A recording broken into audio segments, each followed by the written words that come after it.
السلام عليكم ورحمة الله. ازيكم عاملين ايه؟ يا رب تكونوا بخير. عاملين ايه النهاردة؟ الفيديو بقى بتاعنا عن اللبن لما يقطع هنستخدمه في ايه. طبعا انتوا عارفين الجو حر جدا جدا، ولو ما لحقناش اللبن لما بنجيبه مش بيبوظ. ففي ناس كتير مننا ما تعرفش ان هو لو حصل له كده مش بيترمي خالص، بالعكس بنستفيد منه. شايفين يا حبايبي دي ايه؟ دي جبنة موتزاريلا. انا عملتها، كان عندي لبن للأسف الفريزر تقريبا درجة حرارته قلت من الحر وكده، فجينا نجيب اللبن لقيناه قاطع، فاستخدمته وعملت بيه الجبنة الموتزاريلا اللي حضراتكم شايفينها دي. يا ريت اللي اول مره يشوفني يشترك في القناه ويفعل الجرس علشان يوصل لكم كل جديد. وطبعا عايزه اقول لكم ان الجبنه الموتزاريلا دي احسن من بتاعه بره، لان دي لبن طبيعي مش لبن نباتي ولبن صناعي ومواد مهدرجه والحاجات اللي حضراتكم دي كلها عارفينها، وعارفين الكيلو منها بيوصل قد ايه. شايفين يا جماعه عامله ازاي وشكلها جميل ازاي؟ تعالوا بينا نشوف عملناها ازاي. يا ريت نسمي بسم الله ونصلي على الرسول الكريم ونشترك في القناة. احلى متابعين، يلا بينا نشوف الطريقة، طريقة العمل. خليكم معايا. اهلا بيكم. تعالوا بينا نشوف هنعمل ايه في اللبن بتاعنا اللي قطع. نشوف ازاي هنقدر نحوله لجبنة. شايفين يا جماعة اللبن قطع ازاي؟ طبعا انتوا عارفين درجات الحرارة، طبعا الدنيا حر واي لبن بنجيبه ما نغليهوش على طول بيجبن، فده اللبن القاطع اهو.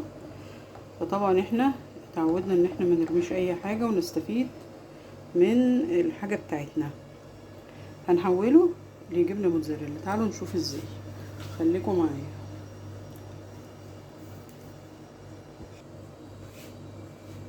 حطيناه على النار وهنستنى اما يبقى دافي خالص، وهنحط عليه معلقة خل كبيرة ونقلب زي ما انتم شايفين كده. شايفين الجبنة بتتجمع ازاي. اللبن ده يا جماعة لبن طبيعي، لبن كامل الدسم اهو. شايفين احنا موطيين بقى النار خالص لحد ما نحس ان الشرش اللي متبقي ده، الشرش اللي انتوا شايفينه ده بقى نضيف بقى خالص، عشان نجمع كل الكمية بتاعتنا بتاعة الجبنة اللي احنا هناخدها. وبرضو الشرش ده يا جماعة اللي هيتبقى برضو ما بنرميهوش، بنستخدمه في المعجنات. يا ريت اللي اول مرة يشوفني يشترك في القناة ويفعل الجرس علشان يوصل لكم كل جديد. شايفين الجبنة بتتجمع ازاي اهو.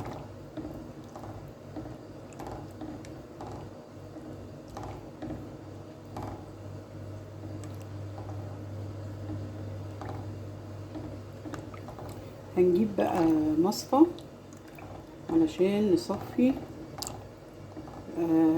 هناخد فيها الجبنة دي او طبق علشان نسيب بقى المية دي، يعني الشرش ده يغلي ونرجع فيها الجبنة بتاعتنا تاني اهو. نبدأ نشيل الجبنة من الشرش ده. طلعنا الجبنة من الشرش زي ما انتم شايفين كده اهو، مبقاش فيه اي دسم خالص. وهنسيبه ونحط فيه شوية ملح صغيرين ونسيبه لحد ما يوصل انه يطلع دخان. مش شرط ان هو يغلي يعني، لكن يطلع دخان. وادي الجبنة بتاعتنا شايفينها عاملة ازاي اهي، بقت كورة اهي. طلعتها وبضغط عليها بايدي علشان تنزل المية بتاعتها. وهنرجع تاني نحطها في الميه بس بعد ما تغلي زي ما قلت لكم. بصوا هي لسه ما زالت اهي بتنزل ايه ميه. تمام. الجبنه شايفينها اهي اهي، وادي الشرش خلاص الدرجه دي كويسه. هحط الجبنه زي ما انتم شايفين كده، ممكن اطفي الميه اطفي النار اهو، وهقعد الحركه دي علشان ننعم الجبنه بتاعتنا اهي. نضغط عليها بالراحه خالص زي ما انتم شايفين، ونقلبها كل شويه.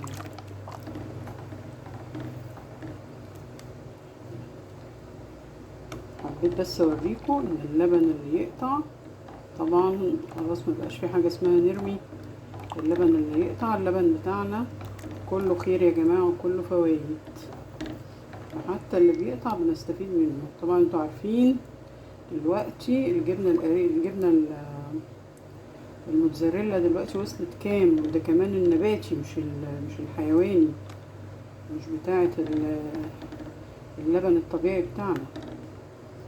شايفين اهي. نسيبها بقى شويه كده وخلاص.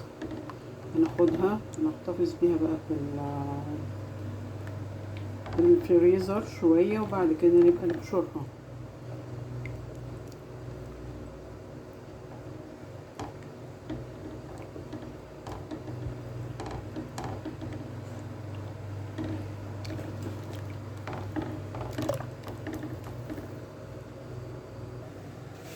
اهي يا حبايبي الجبنه بتاعتنا الموتزاريلا اهي.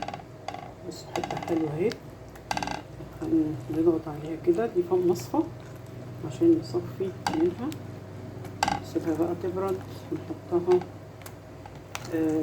في التلاجة تسقع، وبعد كده نبشرها او نقطعها زي ما احنا عارفين. اهم حاجه نصفي منها الميه بتاعتها. حبيت اوريكم اني ازاي نقدر نستفيد من اللبن لما يقطع بكل سهولة، ونطلع حاجة غالية واحنا اللي عاملينها على ايدينا ومفيدة جدا جدا جدا. يا ريت تكونوا استفدتوا من الفيديو بتاع النهاردة. اشكركم، ويا ريت نصلي على الرسول عليه افضل الصلاة والسلام. شكرا جزيلا، والسلام عليكم ورحمة الله.